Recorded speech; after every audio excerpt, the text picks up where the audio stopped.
Hi guys, welcome to our channel.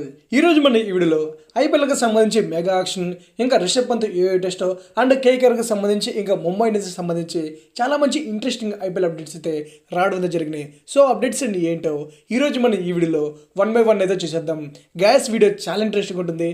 Last వరకు చూసి IPL మీ favourite team ఏంటి comment చేసి ఇలాంటి వీడియోస్ మిస్ అవ్వకూడదంటే మన ఛానల్ సబ్స్క్రైబ్ చేసుకుని వీడియోకి ఒక లైక్ కొట్టండి. ఇంకా మనం వీడియోలోకి వచ్చేస్తే మొదటికి వచ్చినటువంటి అప్డేట్ చూసుకుంటే అది కేకేఆర్కి సంబంధించి కేకేఆర్ ప్లేయర్ అయినటువంటి జేసన్ రాయ్ అయితే తన పర్సనల్ రీజన్స్ వల్ల ఈ 2024 ఐపీఎల్ నుంచి అయితే తనైతే తప్పుకోవడం జరిగింది. ఇంకా కేకేఆర్ టీము జేసన్ రాయ్ రీప్లేస్మెంట్గా ఇంగ్లాండ్ వికెట్ కీపర్ బ్యాటర్ అయినటువంటి ఫిలిప్ స్లాట్ని అయితే తనకి రీప్లేస్మెంట్గా 1,50,00,000 బేస్ ప్రైస్ అయితే ఫిలిప్ స్లాట్ అయితే తీసుకోవడం జరిగింది. నాకు తెలిసి ఇది ఒక one of the best replacement అని చెప్పి నేను అనుకుంటున్నా. ఎందుకంటే కేకేఆర్ టీంలో వికెట్ కీపర్ ప్రాబ్లం అయితే లాస్ట్ 2 years నుంచి అవుతుంది. సో ఇప్పుడు ఇంకా కేకేఆర్కి వికెట్ కీపర్ విషయంలో ఎలాంటి ప్రాబ్లం అయితే ఉండకపోవచ్చు. ఎందుకంటే జేసన్ రాయ్ ఉంటే తను వికెట్ కీపర్ చేయి కాబట్టి డెఫినెట్గా వాళ్ళు కేఎస్ భరత్ని తీసుకోవాలి. ఇప్పుడు ఇంకా ఫిలిప్ స్లాట్ వికెట్ కీపింగ్ చేయగలడు, తను ఓపెనింగ్ ఆడగలడు అండ్ రీసెంట్ డబ్లో తను చాలా మంచి ఫామ్లో ఉన్నాడు కాబట్టి so KKR team Philip Salt and Venkatesh అయ్యర్ని ఓపెనర్స్గా పంపించే ఛాన్స్ ఉంది. ఇప్పుడు ఇంకా కేకేఆర్కి ఎవరు ఓపెనర్స్కి వస్తే బెస్ట్ అని చెప్పి మీరు అనుకుంటున్నారు కామెంట్ చేసేయండి. ఇంకా మనం మరో అప్డేట్లోకి వెళ్ళిపోతే అది నెక్స్ట్ ఇయర్ జరిగే ఐపీఎల్కి సంబంధించి అదే 2025 ఐపీఎల్కి సంబంధించి నెక్స్ట్ ఇయర్ బీసీసీ అయితే ఐపీఎల్కి సంబంధించి ఐపీఎల్ మెగా యాక్షన్ అయితే కండక్ట్ అయితే చేయబోతున్నారు. ఈ విషయాన్ని రీసెంట్గానే ఐపీఎల్ కౌన్సిల్ చైర్మన్ అయినటువంటి అరుణ్ దుమ్మల్ అయితే కన్ఫర్మ్ అయితే చేయడం జరిగింది. ఐపీఎల్ చైర్మన్ చెప్పాడంటే కన్ఫర్మ్గా నెక్స్ట్ ఇయర్ అయితే ఐపీఎల్ మెగా యాక్షన్ అయితే జరగబోతుంది.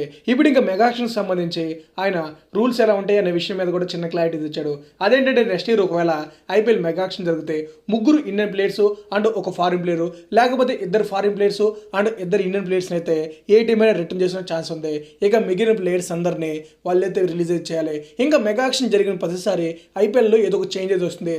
అంటే లాస్ట్ టైం మెగా యాక్షన్ జరిగినప్పుడు గుజరాత్ అండ్ లక్నో టీమ్స్ అయితే ఐపీఎల్లో కొత్తగా వస్తాయి. అండ్ 2018లో ఐపీఎల్ యాక్షన్ జరిగినప్పుడు బ్యాన్ చేసినటువంటి సిఎస్కే అండ్ రాజస్థాన్ రాయల్స్ అయితే తిరిగి రావడం జరిగింది. అండ్ 2016లో ఐపీఎల్ మెగా యాక్షన్ జరిగినప్పుడు CSK and Rajasthan Royals ban చేశారు కాబట్టి వాళ్ళ ప్లేస్లో 2 టీమ్స్ అయితే రావడం జరిగింది. అలా మనం చూసుకుంటూ వెళ్తే ఐపీఎల్ మెగా యాక్షన్ జరిగిన ప్రతిసారి కొన్ని టీమ్స్ రావడం కానీ పోవడం కానీ జరిగింది. సో ఇప్పుడు ఇంకా చూడాలి నెక్స్ట్ ఇయర్ జరగబోయే ఐపీఎల్లో కొత్తగా 2 టీమ్స్ కానీ యాడ్ చేస్తారా, లేకపోతే ఏదైనా టీమ్స్ తగ్గిస్తారా. మోస్ట్ ప్రాబబ్లీ కొత్తగా 1-2 టీమ్స్ అయితే యాడ్ చేసే ఛాన్స్ అయితే ఉంది. సో వెయిట్ చేసి చూడాలి ఏం జరుగుతుందో. ఇంకా నెక్స్ట్ ఇయర్ మెగా యాక్షన్ జరిగితే ముంబై నుంచి చాలా మంది పెద్ద పెద్ద ప్లేయర్స్ అయితే బయటకు రావచ్చు. ఎగ్జాంపుల్గా రోహిత్ శర్మ అయితే తను బయటకు వచ్చే ఛాన్స్ అయితే ఉంది. ఎందుకంటే ఆల్రెడీ ముంబైలో చాలా మంది బెస్ట్ ఇండియన్ ప్లేయర్స్ అయితే ఉన్నారు కాబట్టి ముంబై ఇండియన్స్ అయితే రోహిత్ శర్మని రిటర్న్ చేసిన ఛాన్స్ అయితే తక్కువ. ఎందుకంటే ముంబై రిటర్న్ చేసుకోవాలనుకుంటే సూర్య, ఇషాన్ కిషన్, హార్దిక్ పాండ్యా ఇంకా బుమ్రా లాంటి ప్లేయర్స్ని రిటర్న్ చేసుకుంటారు. ఎందుకంటే వాళ్ళు యంగ్ ప్లేయర్స్ కాబట్టి. So most probably Rohit Sharma next year జరిగే ఐపీఎల్ మెగా యాక్షన్లోకి అయితే వస్తాడు.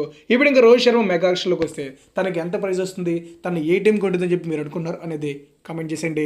ఇంకా మరో అప్డేట్ చూసుకుంటే అది ఢిల్లీ క్యాపిటల్స్ కెప్టెన్ రిషబ్ పంత్కి సంబంధించి మనం రీసెంట్గా చేసిన వీడియోలో మాట్లాడుకున్నాం. అదేంటే రిషబ్ పంత్కి ఈ మంత్ 5 అయితే టెస్ట్ అయితే కండక్ట్ చేశారని చెప్పి.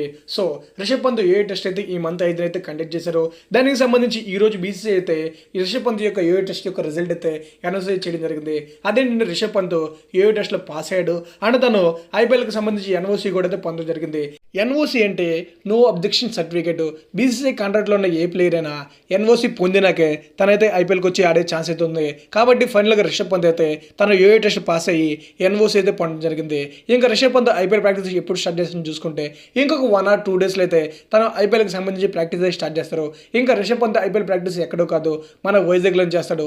అదేంటంటే ఢిల్లీ క్యాపిటల్స్ వాళ్ళు ఆడబోయే ఫస్ట్ 2 మ్యాచెస్ మన వైజాగ్లోనే. కాబట్టి రిషబ్ పంత్ ఫ్యాన్స్ ఏమైనా రిషబ్ పంత్ చూడాలని చెప్పి అనుకుంటే మన దగ్గరలోనే రిషబ్ పంత్ అయితే వచ్చాడు కాబట్టి సో వెళ్ళి చూసేయండి గాయస్. ఇంకా ఫైనల్గా ప్రజెంట్ ఐపీఎల్కి సంబంధించి వచ్చినటువంటి అప్డేట్స్ అయితే ఇవి. ఇంకా ఐపీఎల్కి సంబంధించి మీకు ఏ డౌట్ ఉన్నా కామెంట్ చేయండి and IPL me favourite team ఏంటి కామెంట్ చేయండి.